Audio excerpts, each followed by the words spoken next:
Hello everybody, welcome back to another video. Today is another episode of your OGR, as today is game 39 as the Edmonton Oilers went up against the Montreal Canadiens, and we got killed in overtime by Mr. Eric Staal, who made his debut for the Montreal Canadiens, and this game was just downright bad for the Edmonton Oilers. The reffing was terrible. We're going to be getting into that very detailed in today's episode. The way that the team played was just disgusting. The way that just everything kind of went was just not very good, to say the least. This game was just hard to watch. I mean, just go and watch the other episode and you'll get the gist of what happened in this game. Once again, the 5-on-5, which I think the I'm thinking of calling them the Anaheim Ducks because they had Corey Perry and he was kind of remembering me of the Anaheim Ducks. Anyways, the Montreal Canadiens are probably one of the best 5-on-5 teams in the league, and analytically they are. They're number 2 in the league for just being a great 5-on-5 team, while the Edmonton Oilers are all the way down in 15th in the league. And it's a lot to deal with the depth and the fact that our defense and the way that that's put together is just terrible, which I'm going to be once again talking about in today's episode as well. It's just the horrible defensive pairings and how bad they all play defense, and now we only really had one good pair, and now it's Ethan Bear and Caleb Jones, who actually did play a good amount of minutes, even though Jones only got about 12, and still Chris Russell is playing more minutes than those guys, which we will be talking about. But there's a ton of stuff that we're going to be talking about basically in today's episode, as we're just going to get right into reviewing the game, as Devin Shore got his third goal of the season for the Edmonton Oilers, assisted by Kara, as he made a nice move there on Edmondson, was able to grind, and up to this point, when we got this goal, and it was a nice feed by Kara over to Shore, big empty net for Devin Shore to shoot it in the wide open net. So great way to, start up the game for the Edmonton Oilers. But when you really look into the details about that period, it was rough. I think, midway through, we were like 2 to 15 for shots. The period ended up being 5 to 15 for shots, but that's just not something we want to have. I mean, in the second period, we came back having 14 to 7 for shots, and we really started battling back in that second period. And I thought our second period was probably one of our better periods against the Montreal Canadiens. It's just we definitely need to play a bit better than what we did in that one. But Devin Shore, great goal. I mean, I was like, hell yeah, this is good, but you just had that itchy feeling, that burning feeling that, that you feel like the Montreal Canadiens are going to make a comeback in this one. And they didn't in the second period, as Darnell Nurse puts up his 13th of the season on the power play, assisted by Draisaitl and Puljujärvi. It was a great face-off win for the team. Nurse got it, and he just put a bullet right past Carey Price and right in the back of the net. It was a beautiful goal. I got hyped. I was like, okay, we're up 2-0. I mean, we have a decent lead. This is probably one of the worst leads to have, especially going into a third period where, this entire game we have struggled to get out of our own zone, and Smith was bailing us out all night long. This guy was playing amazing, above expectations tonight, and was really just playing amazing. And then going into the third period, Josh Anderson gets his 14th of the season by a nice feed by Corey Perry. He was just right in the breadbasket, right on the front of the net, and left wide open and put it right in the back of the net. And then Ted Tatter, a horrible giveaway by Darnell Nurse, sent it up the boards. We weren't able to get it out, and this was a couple times where we've seen a lot of this, and this is what we've seen last year as well, where we can't get the puck out of our own zone, and it's improved a lot with the Barry pairing.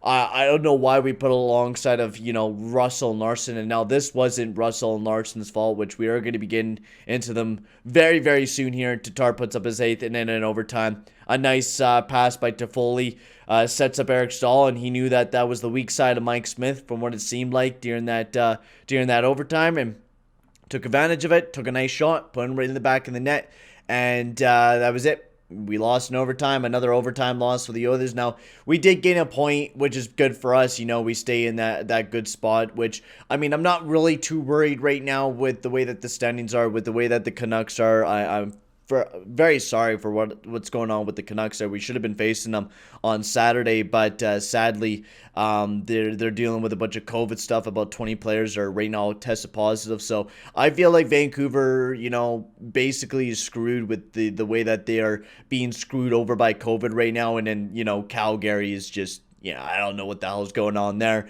But anyways, this overtime loss, it keeps us a little bit ahead of the Montreal Canadiens right now, which is definitely something we need right now. Otherwise, this game, the defense, I want to talk about the defense first. Chris Russell and Larson, I don't understand why this defensive pairing is really together. Chris Russell played probably one of his worst games. He had 3 giveaways, which was the most out of any of our defensemen, and he was the worst. I still don't understand why. Like, Larson's a great defender.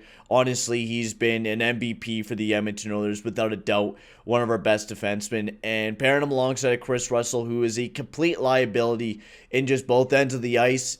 Defensively, yeah, he can play defense, but all he can do is block shots out there, and that's what it's been really like watching Russell right now. Him trying to get the puck out of our own zone, he never is able to. He rings it around the boards, and we lose control of it every single time.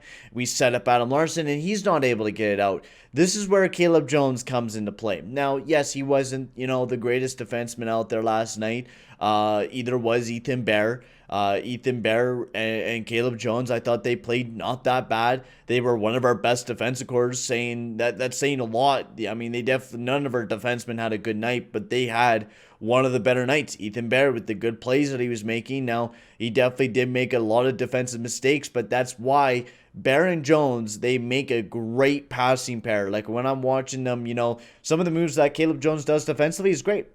Great job playing defensively. But then there's other times where they mess it up. And that's why I'd rather have Jones alongside of Larson and Bear alongside of Russell. It would make more sense for these defensive pairings. We're talking about, improving this team 5-on-5 wise. That is the way to do it. The way to do it is by our defense right now.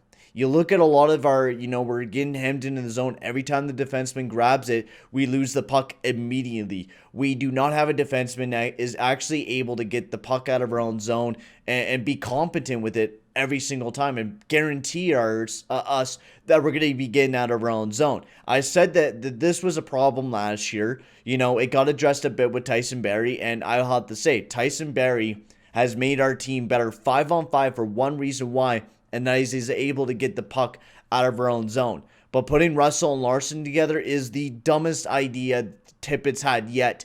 It's not a working defensive pairing, and especially for getting the puck out of our own zone, it's not a pairing that works. And every time I see these guys in the offensive zone, I'm like, don't pass up to the point, guys. It's useless because I know what's going to happen.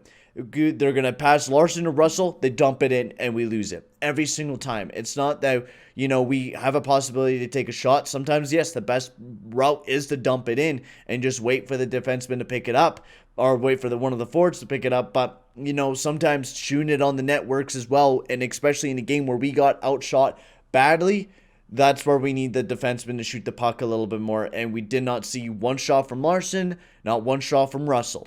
And I would like to see Jones and Larson go at it again. I think it would just be a better defensive core. Then the top 9 was nowhere to be found. Like, the Haas, Cassian, Archibald line was bad. I don't know why they didn't put Ennis in the lineup. Zach Cassian also. I need you to step up, buddy. You've been nowhere to be found. And, I kind of hate talking about Cassian because, I'm a big fan of him. But when he's not playing very well, he aggravates me big time.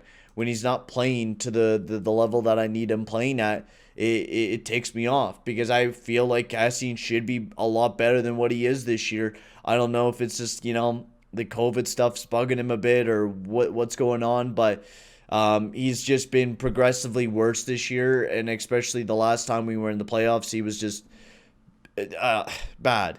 And in the refs, I don't know what the hell the refs were on last night, but they were bad. They set the tone very poorly for this game.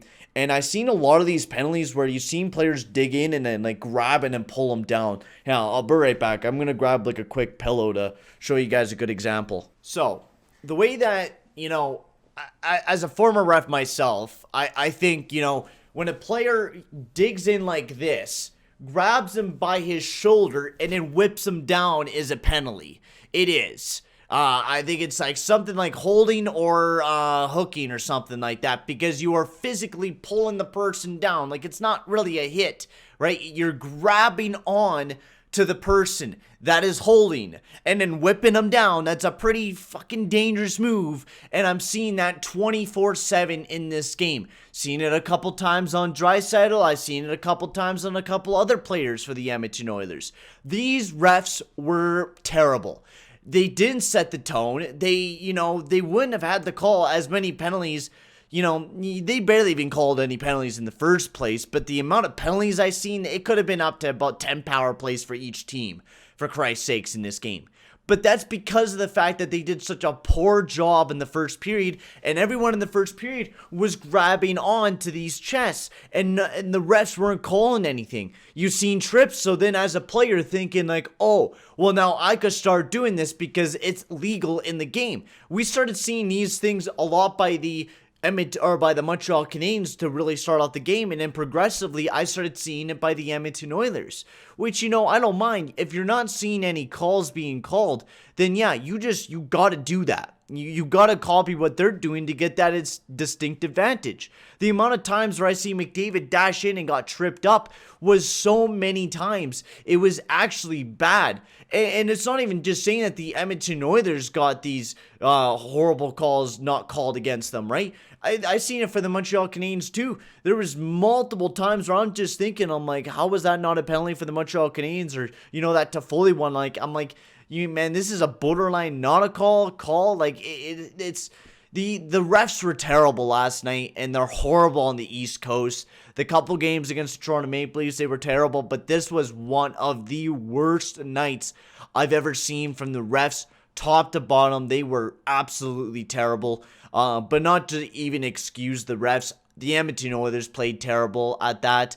This was a really chippy game, and we lost it, We didn't play very well. Tippett hasn't been able to figure out, the Montreal Canadiens and a game plan to, beat this team. I thought we did decent at some moments of time in this game, but the way that we played defense was just terrible. Good job on Mike Smith to play huge, because Mike Smith legit was the savior for this team on a reason why this game wasn't a total blowout. But the refs, you guys got to start calling these penalties when the players grabbing in to the shoulder and ripping them down or holding on to them. You guys need to start calling those penalties, because I seen one where Puljujärvi dug into the shoulder and they called a penalty on him. And then I seen Jeff Petrie do the exact same thing and it's not called. It's kind of a goddamn joke, refs. And I'm calling you out, NHL, because you guys need to start, the officiating is kind of terrible out there, especially in that game. And I know we're humans, we make mistakes, but not that many mistakes where, as a referee myself, I'm seeing like 10 no calls out there, and it looks like a very poorly managed game by the refs. And honestly, it was. But besides that, the Oilers played terrible. We got to have a bounce back game on Wednesday, I think it is. I think we have a back-to-back, I think it is, on against Ottawa and in Calgary, I think it is. I can't exactly remember, but we got a lot of games coming up here for the Edmonton Oilers in this next month as we get ready for playoff hockey. We're about 16 games away almost now. We're at 17 games away until the season's officially over. So we're getting down to the last seconds, and we're also a week away from trade deadline as well. Make sure to go check out my other video, top 5 targets the Edmonton Oilers should target this year in trade deadline. I mean, already one guy's off the list, but I hope we maybe bring in DeBrusk or, Luke Glendening. I know a lot of analysts been hating him, but what else are we going to really pick up? I think Luke Glendening will probably be the only guy that we pick up at this trade deadline, or maybe nothing at all. And I kind of feel like that's what it might be. But I'm going to end the video here, guys. Thank you very much for watching another episode of the OGR. I'll see you guys all in the next one. Adios. Amigos.